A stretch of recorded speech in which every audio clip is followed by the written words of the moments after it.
All right.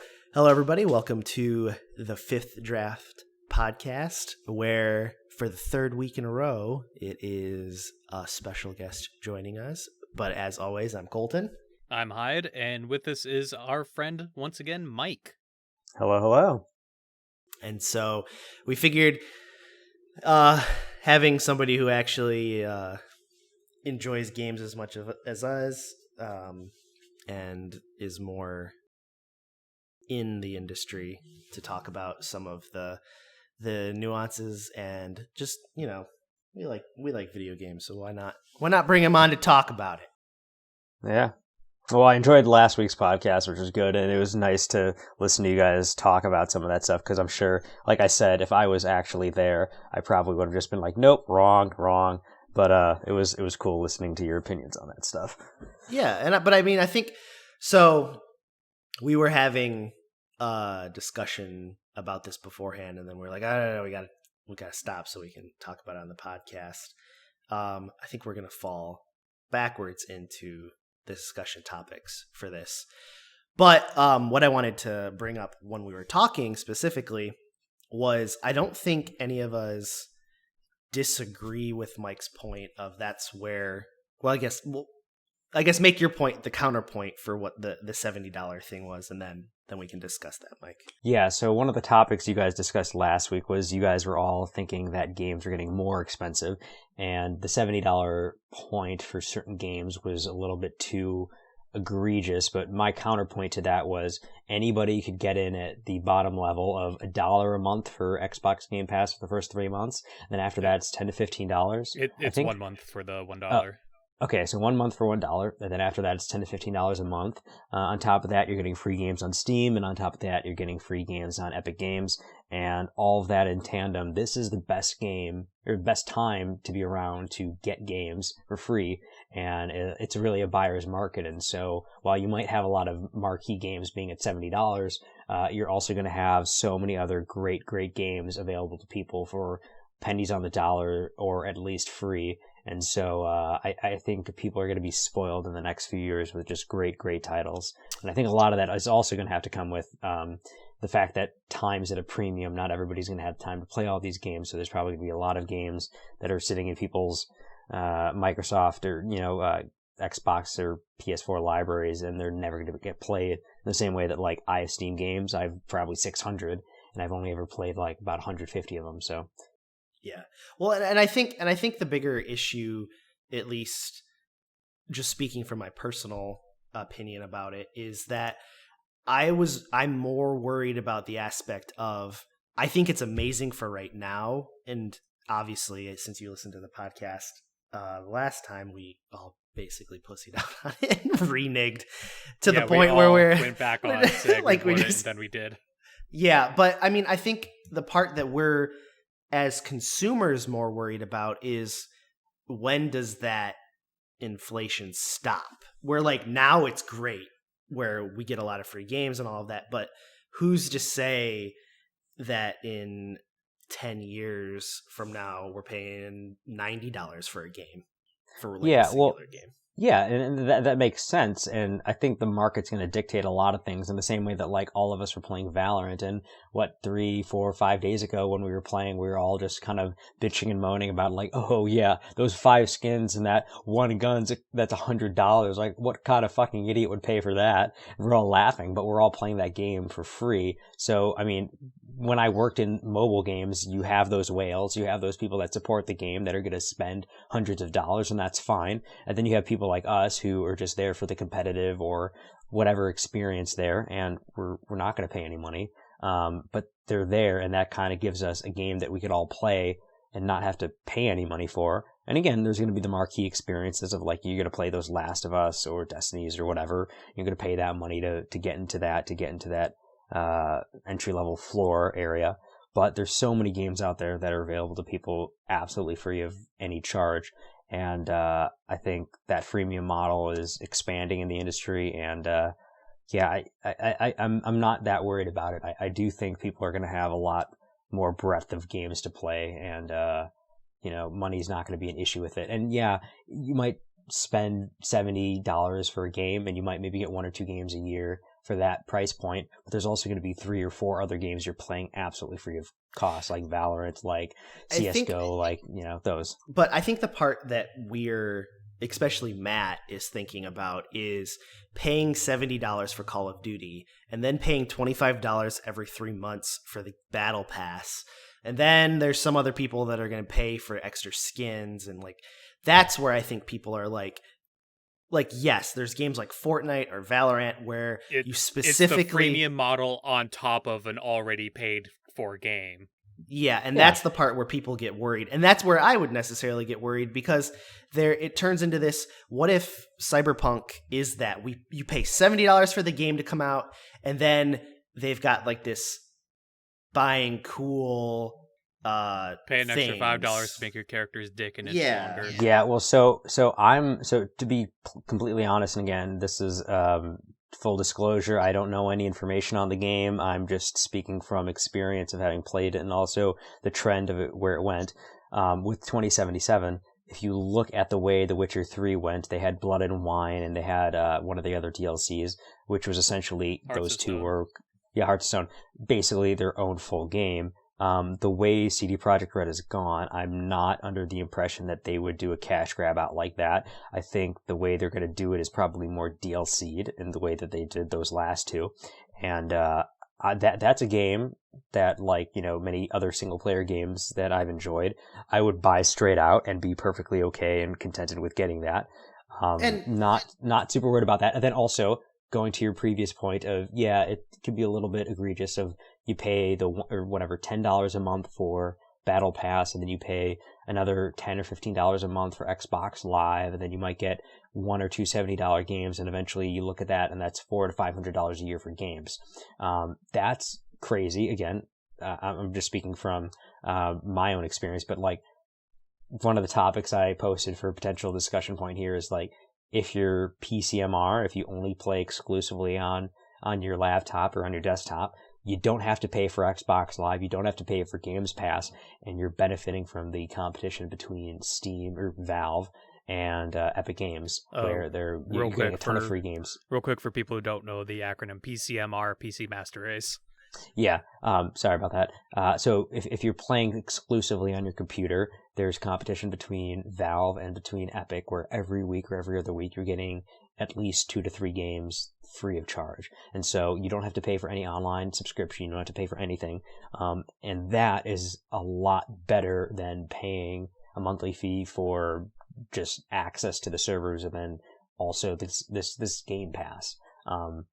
But I mean, I think you could also probably do it for Windows Live, because I know Xbox Games Pass also applies there, and you don't need gold. So there's definitely flexibility. But, just a caveat to all of this, there is a cheaper way to do it if you were willing to play on PC. But again, a lot of people play in ecosystems with their friends. Well, you also have PlayStation to. PC also has a pretty steep buy-in. But there's a lot more you can do on your PC other than just games. I mean, there's also Well, I mean, we're all the PC side. Like the reality of, because you also wrote like we're all over the place like always, but like, what console would you be choosing for the next generation? If I had to choose a console, it's going to be the PlayStation. But in reality, it's just because Microsoft has made everything so readily available for PC that there's no reason for an Xbox. I have the new Xbox, and it's a giant ass computer because that's what's better. Well, that's what I was going to say. This might be a good segue into what we're going to get next console generation, but like, I have had an Xbox since the 360, and I got the Xbox One because the ecosystem was all my friends are on Xbox. But to be completely honest, the only reason you buy into an ecosystem is because there's some sort of exclusive, and the de facto best exclusives over the last 10 years have all been Sony, and I have missed out on all of those. I have not played any of The Last of Us. I have not played any of the Uncharted's. I have not played any of those games, and I desperately want to. And so if I was to buy into the next console generation, I would get a Sony because a PlayStation, because the best games are there, right? But I'm calling it right now. In the same way that with Apple and Microsoft doesn't really care if you buy a Mac because you're buying their software, and then you're going to eventually buy their shit.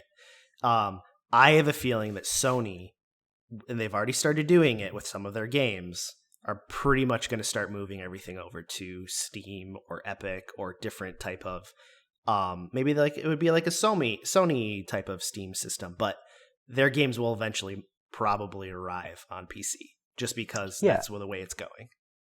Yeah, I think that's indicative of like what they did with Horizon Zero Dawn. We know that's going to be coming to Steam soon, or if not already. I haven't actually been keeping up to date with that. September 1st, I think, or September 19th.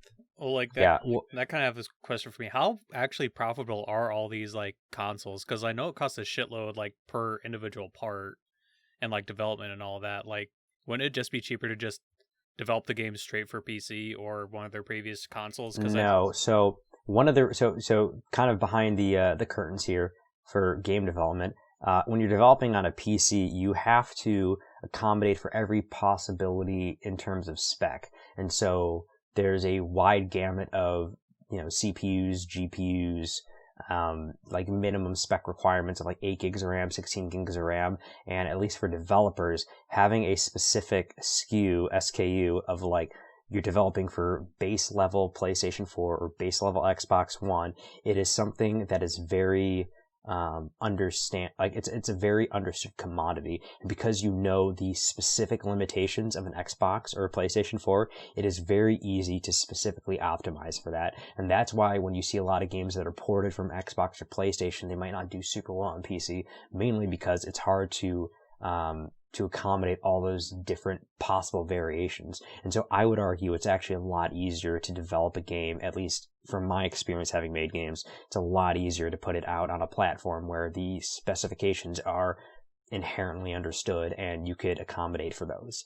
And it's kind of changing a little bit when you have like a PlayStation 4 Pro versus a PS4, regular, but it's a lot easier to do that because it's very easy to hone in and maximize every potential gain you can get on that console than it is comparative to the PC. And don't they say that it takes like 4 years for the console to break even, and that's when it starts making profit, which then also leads us into the reason that we had Mike on was because the reason that we wanted to talk about the money in the systems again is the Microsoft showcase happened this week or last week. A couple of days ago. Yeah, and the thing that nobody's talking about is that Microsoft, all of the games of their showcase, including Halo Infinite, are going to be a part of their Game Pass, which currently is the best deal for games on the market. Because I think it's something like 40-something games that they've announced, including their indie games, should be on this Game Pass. So for $15 a month, it effectively takes out that games being too expensive, and that's where I believe Mike and I were talking before you got on, Hyde, where that's where they make up their money, is in that aspect where they're hoping and banking on the fact that everybody will pay the $15, and if there's what you said, Mike, if there's 20,000 people paying $15, like that's where they make it back, because not a game isn't going to be released every month. So on some of the months, it really mitigates their loss. Like the example I gave was when Skyrim first launched. In their first week, they sold 7 million copies, and obviously you're not going to get that with every single release. And so for the Skyrims of the world, when they're able to do that and kind of push the hardware in the same way that the original Halo did, you're going to be able to support all the creators and the indies and stuff that don't have kind of that wide breadth of exposure. And so having games like that is definitely going to be able to float Xbox Games Pass. And yeah, if you're paying $1 to $15 a month, and you have the entire catalog of games at your disposal, it's going to be the Netflix of games. It's going to be a la carte. You just pick whatever game you want to play and you play it. And if you look at the number, and the reason Netflix and Amazon Prime and Hulu and all of those subscription services, Disney Plus, are successful is because you just have people that kind of, chalk it up to I didn't use it for 5 months and I still paid for it.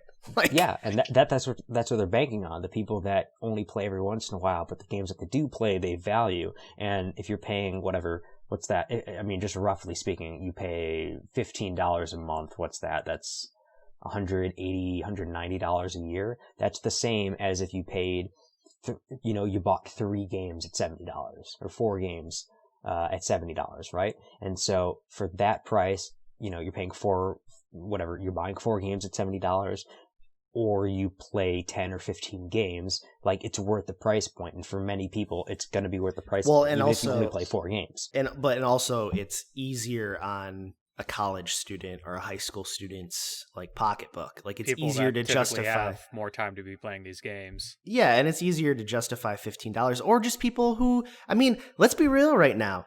The unemployment numbers for 7/22 went up 1.6 million from the previous unemployment numbers, which means that more people have refiled for unemployment currently than the previous week because of COVID and the economy. This is something, as we've seen through the entire COVID experience, Nintendo sold all their systems out. They still can't find them in the stores. Game places are selling more than they have been previously because of this. This gives people who have less money a way to still basically, it's Allison Pierce? Is that what's her name is? Elena Pierce. It's the third episode where I get her name wrong. Said, gaming is a luxury hobby, and this allows people who cannot afford it a cheap way to do it. And I agree with her in the aspect that this is something that needs to be at least acknowledged more, even if you don't enjoy many of the Microsoft games, as I think they're cool. I don't none of the games really got me that intrigued other than the DLC for the Outer Worlds. All of the other ones, like Fable, isn't coming out this year. The RPG by Obsidian isn't coming out this year either. So like none of the games really got me that. What is it? Is it Outer Worlds, right? No, Outer Worlds is the one that already came out. Yeah, they actually had a game. They're doing another one? It's not. You should watch the trailer, Mike.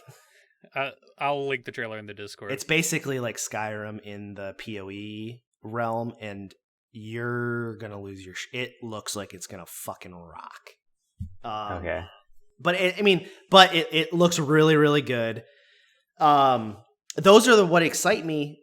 But the fact is that, at least as she said, like Ubisoft started inflating their leveling system so that you could pay to get bonus XP to get through their levels quicker. Yeah. Go ahead. No, I'm just saying, like, we need more. I just want this to work so that Microsoft goes, well, look, so that we can then have a hybrid of Microsoft and Sony where we get the really good games and the really good consumer-friendly gaming of Netflix, and it hits one place. Yeah. Does Sony have an equivalent of the Game Pass right now?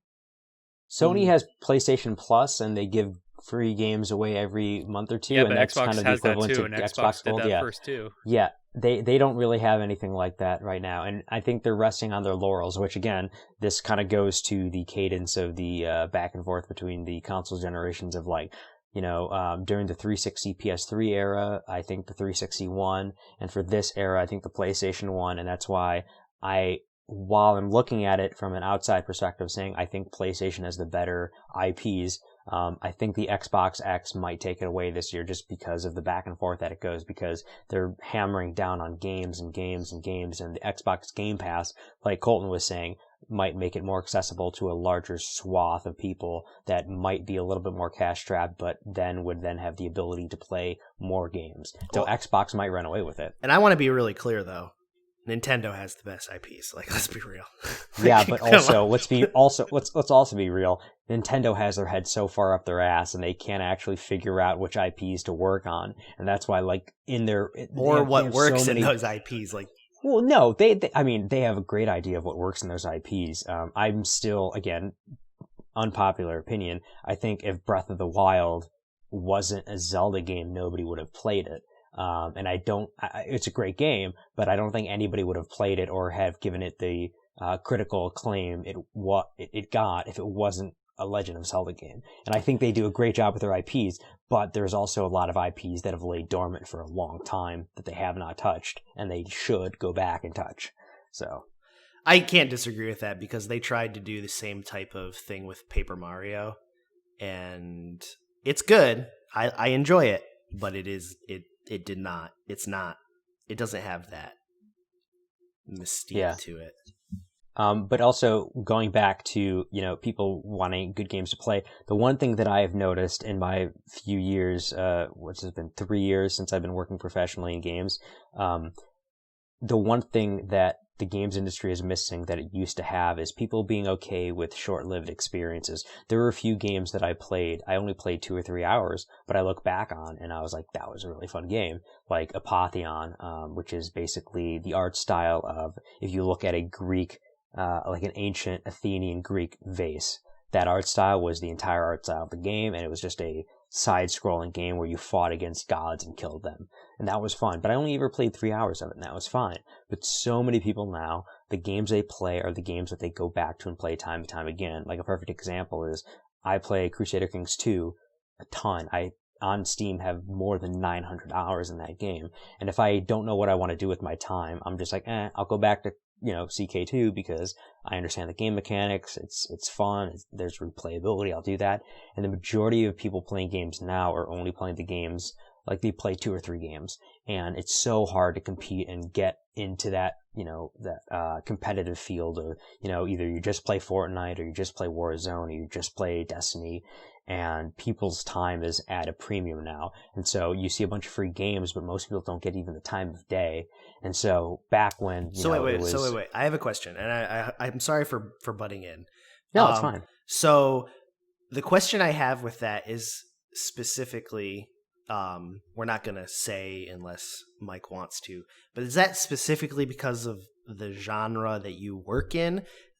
And the reason I say that is because I could see that in certain games vying for people's time, for wanting people to go back to the games that are in that realm, just because, like, The Last of Us 2 sold more pre-orders than Spider-Man did in the entirety of the launch. It came out just in pre-orders, and Spider-Man sold like a ridiculous amount of copies, which shows that there is still, maybe because it was a massive IP, but I mean, we also see that there are, if you have a good game and it has a big story to it, people will go to it. Yes, so I agree with that. And it's basically, in the industry, it is very much a copycat world where, like, you look at what made PUBG successful, and then you see that everybody else they were chasing, battle royale games, and then that became kind of the zeitgeist in the industry where there was just an oversaturation in the market of battle royales. And then you look at a game that sold really well, like The Witcher, but then you look at that and that's not something you could easily ape. Like, you look at the way they did cinematics, the way they did story, it wasn't necessarily formulaic, and it was something that people understood. Where if you look at a battle royale game, there's a formula to it. But if you look at The Witcher 3, it's a game where it's a combination of a perfect blend of, like, deep and rich story, cool mechanics, definitely pivotal dialogue and cinematics and stuff, and that's not something that could easily be recreated. And I would argue that that's the same thing for The Last of Us. It's a marquee event, same thing for a lot of these single-player games where it's something that's unique and, maybe an IP sells it, or maybe the pedigree of the studio also sells it, but those are games that can't easily be aped. They can't be easily, recreated or, fabbed over. And so that's kind of what makes them special. And that's something single player games will always have, that they got to get that balance really well, as opposed to games like Warzone or something where the core gameplay loop is not about story. It's about, user generated content. It's about competing against other people. And so that's something that's easily, the only way it survives is constantly putting out content to stay relevant. And so, I think we've been moving along more towards that. And I think a lot of people think that that's the only way the industry is going to go. But like you were saying, kind of those single player experiences, those marquee events, they blow everyone else out of the water, and for good reason, because that's art, and that's that's what people are wanting in the games they play. And I think it's one of those things where, and I'll just speak to myself at least. Like, I wish I played more single player games, and I know Hyde, you play a lot more than I do, at least for single player. I play them every now and then. Because I do fall into what Mike's talking about. If, like, Valorant has become easy for me to just jump into a Spike Rush now and play and listen to music and literally just run it. Because who cares? Like, you get yelled at, people, but like, it's just a mind, like, just kind of taking the stress of the day away type situation. I wish I could be one of those people that did, like, I'm watching a trailer of Ghost of Tsushima right now. This game is beautiful. It's crazy awesome. It looks great. And I wish that I had the capacity to sit still long enough to play it. But I don't, because it's exactly what Mike's talking about. It's easier to literally just do the same stupid thing, but not watch. So, like, I guess I could equivalent with this. It's easier for me to watch 2 hours and 30 minutes of YouTube videos of different videos than a 2 hour and 30-minute movie. Don't know why, but that's how it is for me. Well, yeah, no, because a lot of it has to do, like I was saying, like with story, with relatability, with all that. So, like, a good example for me is I watch more YouTube videos on NHL 20 than I do actually playing it. Like, I watch 2BC Productions, which is Johnny Superman, and I'm watching his Seattle playthrough of him being the GM of his Seattle team. And, like, you know, living through every episode and, like, the players he gets and the trials and tribulations, and that's fun, and that's a story with it. And a lot of people tend to do Let's Plays and watch that more because it's easier. But again, like, the best games that we have played over the last few years, and we could all relate to this, is the games that have good story. And, like, you guys know all of our shenaniganery that went on when we played Rust, but, like, we can go back and remember something we did 3 years ago in Rust because it was fun, because it was competitive, because there was this, like, you know, craziness that was going on with it. And that story is what people remember, and good story is what people remember. And, like, you know, we think back to the days when we first started playing PUBG and how crazy it was, and that was fun dropping in. And so that's what people remember, and that's what people, you know, hold on to.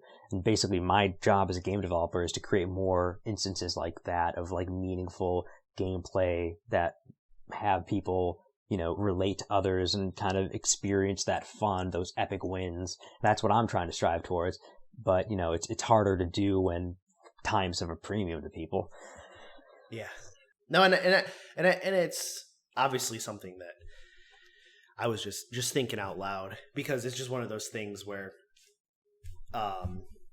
especially right now, games are released almost every week or every other week, a very popular game, and I mean, they all seem to break different types of sales records, right?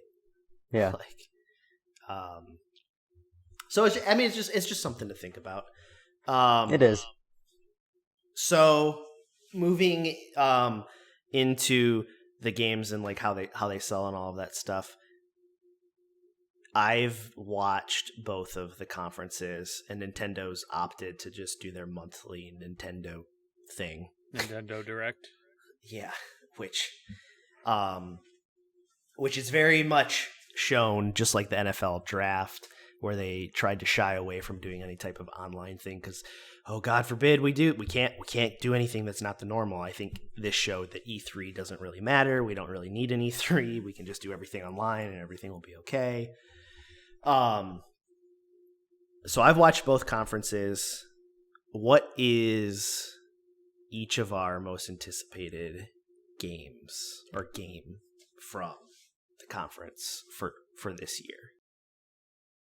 Well, I would say my most anticipated game for the year, regardless of conference, is Cyberpunk.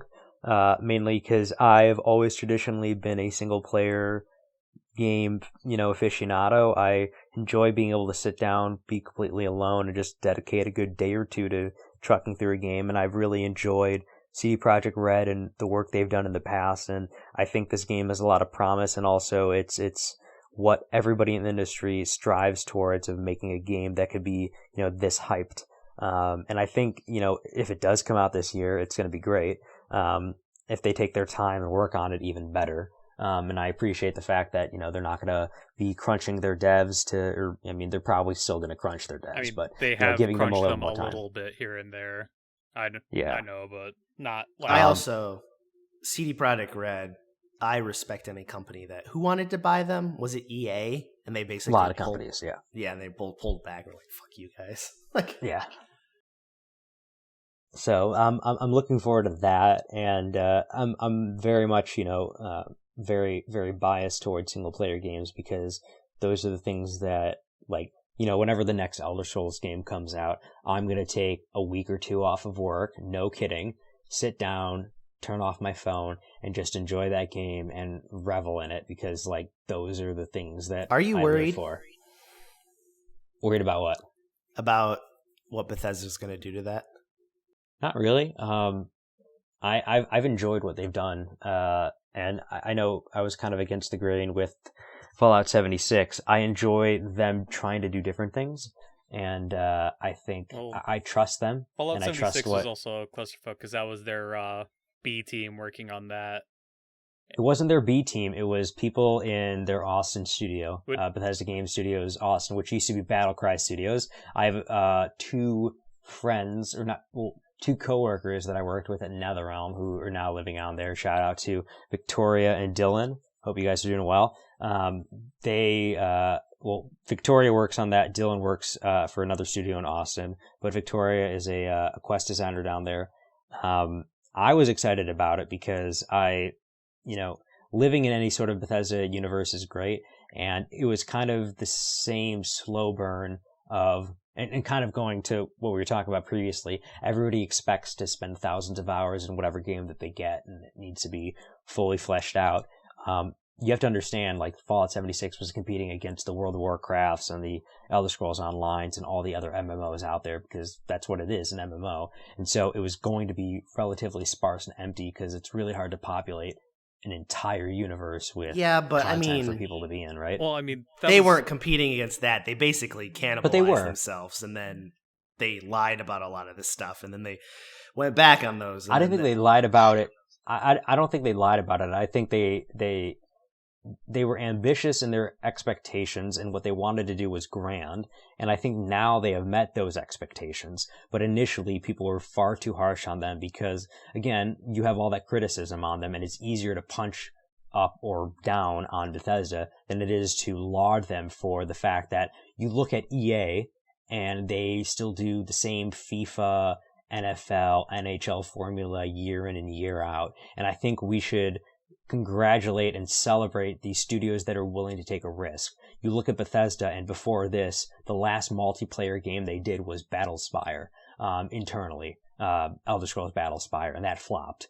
And they were willing to I mean about how they released it and then tried to turn it into a money thing, and then they tried to do the month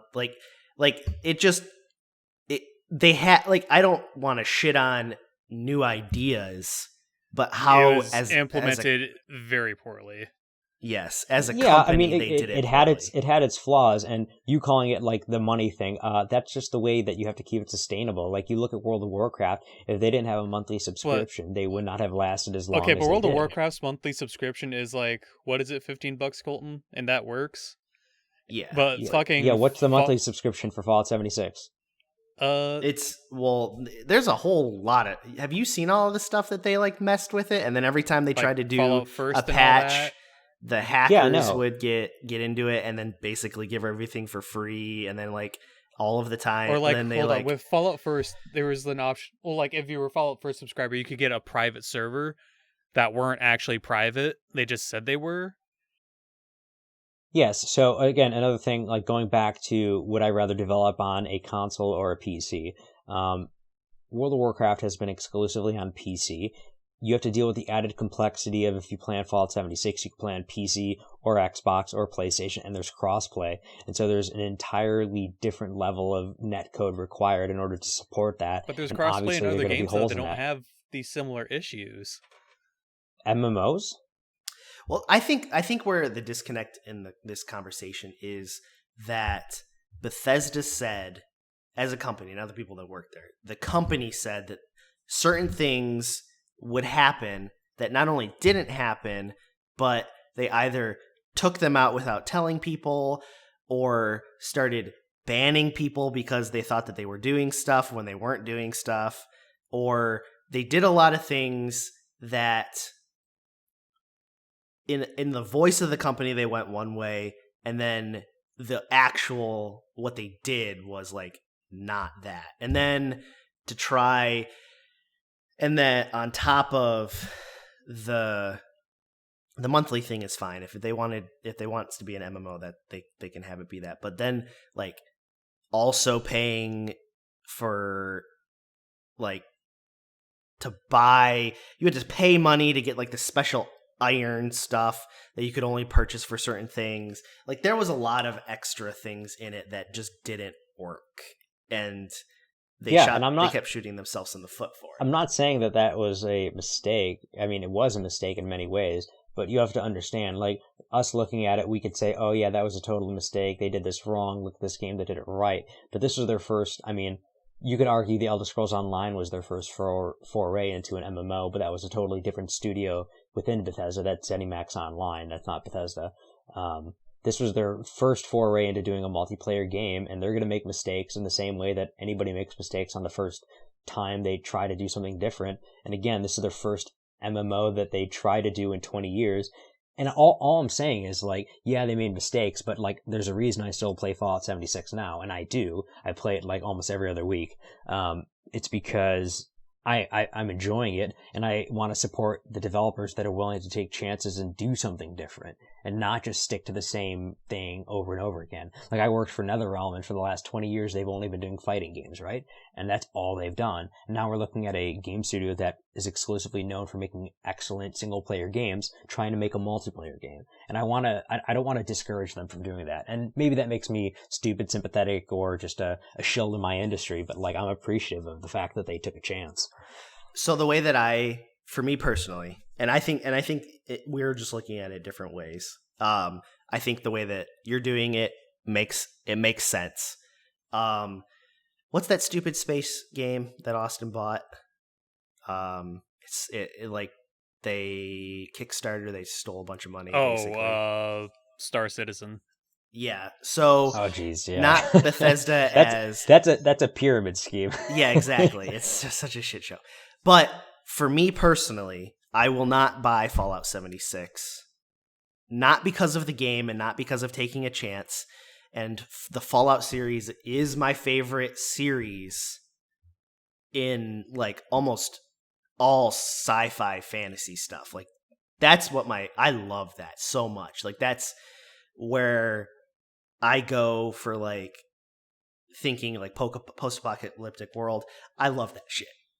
But for Fallout 76, I refuse to buy it, not because of the MMO, not because they try to do something different, but because of the similarities, in my opinion, of what the company said 76 would be and their actions, in the same way that Star Citizen tried to push this is what it's going to be, and then has also not got there. I know there's, like, different correlations to it, but that's just how I've seen it. I've watched a lot of videos on Fallout 76. Austin's tried to get me to buy it. I've watched a lot of gameplay and stuff, and I want to. I just can't, because I do not want to support the choices. That's fair. Specifically, business side. I totally understand that. The one thing I will point out, though, is in the last year or two, you could point to anything that Fallout 76 has done, and they've had roadmaps, and they've stuck to those roadmaps, and they delivered what they promised. Robert Space Industries, the developers of Star Citizen, have made promises time and time again and have missed every sinle one of those. Oh, I mean, yeah, they're very clearly different companies, and Star Citizen is a garbage game.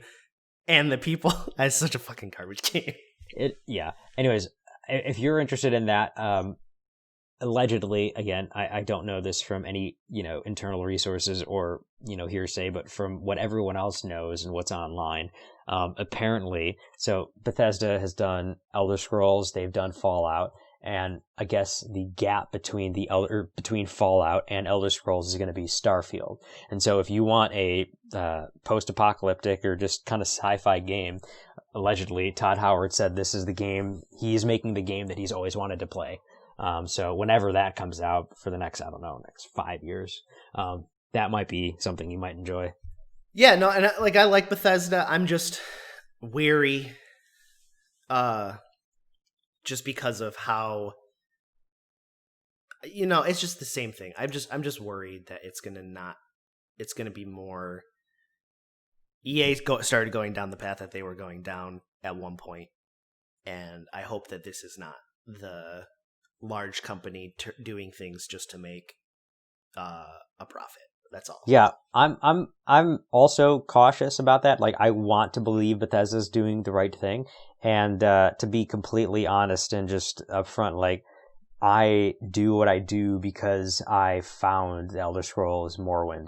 Like, that was the game that made me want to play games. And I don't know if I told you guys this, and I thought this was really cool, but the current project that I'm working on, there was a guy I was working with that as soon as I saw his name, I'm like, Frank Ward. Where do I know that name? Frank Ward. And it turns out he was one of the level designers on Morrowind, and he was actually in charge of developing a bunch of the kind of the dungeons and placing objects and all that. So he was a level designer. And so in our like internal Slack, I was talking to him and I was like, hey, just wanted to, tell you, like, great working with you, but also thank you. You made the game that made me want to make games. And it was super cool to be able to like have that moment. So like, yeah, I'm always going to be optimistic about Bethesda games just because like that's a part of my childhood and my collective past of like, this is why I do what I do. And I'm always going to kind of appreciate, those games for what they meant to me. I mean, it's in the same light as going back to what we said. We just hopefully Nintendo gets their head out of their ass. Like, we also hope for that too. Like, everybody dreams of that, but I don't think it's ever gonna happen. Right? Well, I mean, so basically for today's podcast, we were all over the place, but I think it was some meaningful discussions. And there's been a lot of good points made. Yeah, and so I mean, at the end of the day, we all like video games. It's what, in a world that's really stressful right now, it's what gets us to either make our money or gets us away spend from everything. Yeah, spend our money, or gets us to just peace of mind, have a little bit of fun. And I think at the end of the day, the consumer will probably, as Mike said to start this off, we're in the golden age for video games, so we might as well enjoy it. Yeah, we really are. And I mean, nothing says more to that than the fact that we just spent the last 45 minutes talking about games and things that we like and pissed us off. So, it means a lot to us. Well, I think that's a perfect way to end it. So with that, I'm Colton. I'm Hyde. Thanks for joining us this week, Mike. Yeah, thanks for having me, guys. Podcast. All right. We'll catch you guys next time then. Peace. See you.